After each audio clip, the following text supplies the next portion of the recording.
সম্বর্ধনা যদি পাশ আপনার দেওয়ার সময় তখনই তো ধরবেন।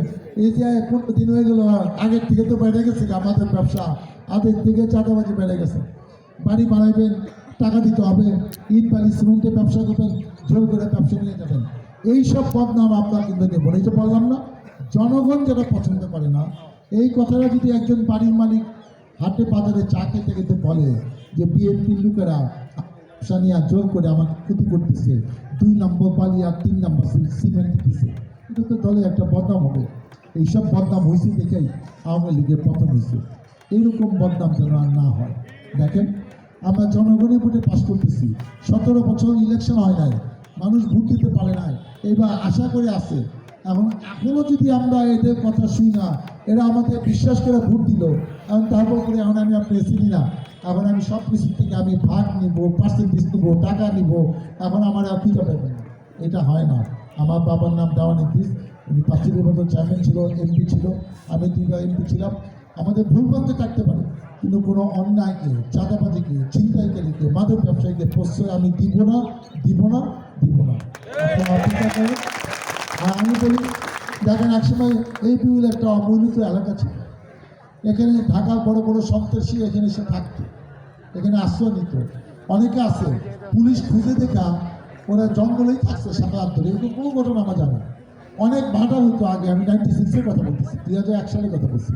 এখন এই এলাকাটা কিছু গার্মেন্টস টার্মেন্টস ইউনিভার্সিটি অনেক ডেভেলপ হয়েছে। এখন আপনাদের এই যে বিদ্যুৎ লাইন, এই বিদ্যুৎ এটা জাতীয় সংকট, এটা নিয়ে আমরা কথা বলবো। এই যে গ্যাস নিয়ে সমস্যা, গ্যাসের প্রেশার নাই, গ্যাস এলজিপি গ্যাসের দাম 1500 হয়েছে 2500, 3000, এটাও বলে পাওয়া যায় না। এটা কিন্তু সংকট করা হয়েছে সালমানের প্রমাণ। সেই বেটা ব্যবসা করতো, ওইরা এটাকে 12টা পাঠাইছে। অবশ্যই 12 তারিখের পরে এইসব সমস্যা থাকবে না। আর আমি বলবো যে একসময় দেখেন আলালকে আমরা চেয়ারম্যান বানাইছি, এই এলাকার সমস্ত রাস্তাঘাট হয়েছে। আমরা চাই সুন্দর করে এখানে আপনারা যোগ্য লোক দেখে ভোট দিবেন, এবং আমরা যেটা বিশ্বাস করি ভালো নেতা যদি আপনারা যেমন আলালের উপর ভরসা করে আমার টিকে থাকতাম, এখন আনোয়ার যদি আলালের মতো হইতে পারো তাহলে মানুষ তোমাকেও ভোট দিতে পারে। কিন্তু হইতে হবে, তোমাকে আগেই চাকাইতে হবে, আরও আছে ক্যান্ডিডেট থাকুক, যোগ্যতার ভিত্তিতে তোমাকে পাস করতে হবে। মানুষ আলালকে বিশ্বাস করতে আমরা কইছি যে ওরা ভোট দেওয়ার আমরা কাজ করবো, এটা হয়েছে। এখন তোমাকে এমন কিছু কাজ, সামাজিক কাজ দেখাও, যারা যারা ক্যান্ডিডেট আসো, আর তার কিন্তু ভাই আমি তো ক্যান্ডিডেট, আপনি ঠিক আছে তো ক্যান্ডিডেট না করছি কি, আমি কি আজকে ক্যান্ডিডেটকে এটা ঘোষণা করতে এসেছি? আমি তো আমার ইলেকশনের কথা বলতে আসছি। যোগ্যতা বা ভোট কিন্তু আগের মতো হবে না। ওই আলালও কিন্তু জনগণের ভোটে পাশ করছে, আমিও ভোট করতে। একসময় তো আওয়ামী লীগের ঘাঁটি ছিল, এবার তো আমাদের এত টেনশন করতেছি না, কারণ এই নৌকা প্রত্যেকটাই ব্যালটটা পড়ে নাই, এখন এত টেনশন করার দরকার নাই। আপনারা যদি বিশ্বাস করেন আমাকে ভোট দেন। এই ভোট কি আমাকে দিতেছেন? এইটা এই প্রতীক তো শহীদ রাষ্ট্রপতি জিয়াউর রহমানের, এই প্রতীক তো বেগম খালেদা জিয়া, এই প্রতীক তো তারেক রহমান। আমাকে ভোট দিলে তারেক জিয়া শক্তিশালী হবে। এরকম একটা সিটে 151টা হইলে দল ক্ষমতা আসবে। আর যদি অন্য কিছু হয় তাহলে আমরাও বাড়িতে থাকতে পারবো না, কারণ আওয়ামী লীগেরটা তো আমরা মোকাবেলা করে সাহস পাচ্ছি।